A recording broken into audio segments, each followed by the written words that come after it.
Адамдардың қарым-қатынасындағы өзара бір-екі ұстаным бар, өте маңызды. Соны адамдар қолданбайды да, содан көптеген қателіктер туады. Ол бір ең басты екі ұстанымды айтайық, бір-біріне олар және ұласып, бір-біріне үйлесіп тұрады, бір-біріне толықтырып.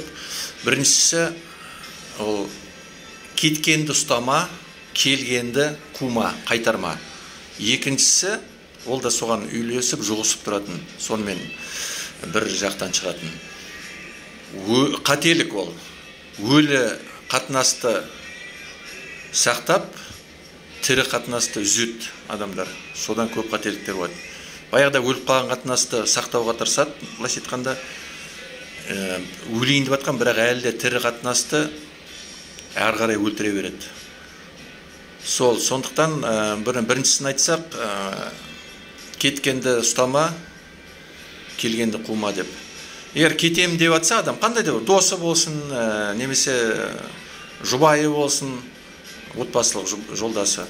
Кетем деп, сондай қоқаң-лоққы көрсетіп атса, жібере беру керек, байланбау керек, ұстамау керек, жалынып, жалбарынып керек, жақсы дейсің, жарайды, ол сенің таңдауың бар.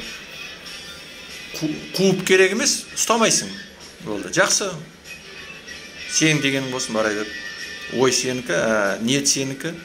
Мен сені ұстамайым де, жібер. Артан іздеме. Кетсе кетсін, кетпесе қалады сөздерді. Көбінде ол қоқан-лоққылық, адамдың несіне ойнау, психологиялық қысым көрсету ғой. Кетем ал бітті деп. Кете бер. Кетіп, қаңқ, бір күні қайтып келсе, келдім деп. Ал кел, жақсы.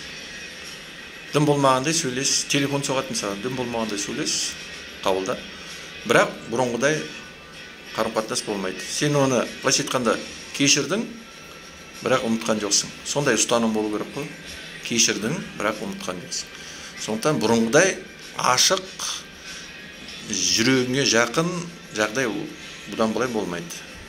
Сәлем дұрыс, бәрі жақсы, сөйлесесің, әңгімелесесің, талқылайсың, бірақ қатты жүрегіңе жібермейсің бұрынғыдай. Ол жұбайың болсын, бұрынғы досың болсын, ағайының болсын, бәрі бірдей, тұқымы бір нәрсе. Және қателік айтсақ, банағы айтқан, өлген қатынасты ұстап, тірі қатынасты үзет деген. Ол да соның несі.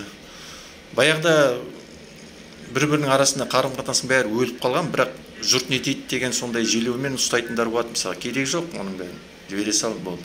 Жұрт не демейді? Жұрт сен істесең істедің деп сөйлейді, істемесең істемедің деп сөйлейді, сондықтан жұртқа қарайтын ештемесі жоқ. Егер тірі қатынасты өлтіру, оны да сіз қарасаң, көбінде сондай болады. Әлде негізі тірілтуге, жандандыруға болатын қатынасты адамдар өлтіре бастайды. Сондықтан өздерінің күнделікті әдепкі іс-қимылдарымен, сөздерімен. Соны дұрыстап қарасаң, не үшін істеп жатсың деп сен ойлашы, сұрақ қой өзіңе бірінші. Сонда мен неге нетіп жатырмын? Қандай менің мақсатым не осылай істегенде? Мақсатым ажырасу, бір-бірінен айырылысу ма? Жақсы, онда айт текесін, айтта кете бер. Егер ондай мақсат жоқ болса, түпкі мақсатың ондай. Онда неменесің ондай іс-қимылдар істейсің, неменесің ондай сөздер айтасың. Кішкене сабағыңа төс, басқа жағынан қара бұл мәселеге. Сонда сен мүмкін басқа қырынан көрерсің. Осыны ойлап көріңіздер.